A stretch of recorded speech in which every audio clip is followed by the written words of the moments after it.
గోరువంక వాలగానే గోపురానికి స్వరాల గణగణ గంటలే మోగనేలా.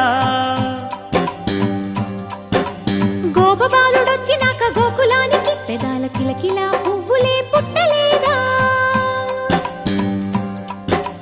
బాలకృష్ణుడొచ్చినప్పుడే వయ్యారి నందనాలు నాట్యమాడగా, వారసుణ్ణి చూసినప్పుడే వరాల వాంఛలన్నీ పల్లవించగా.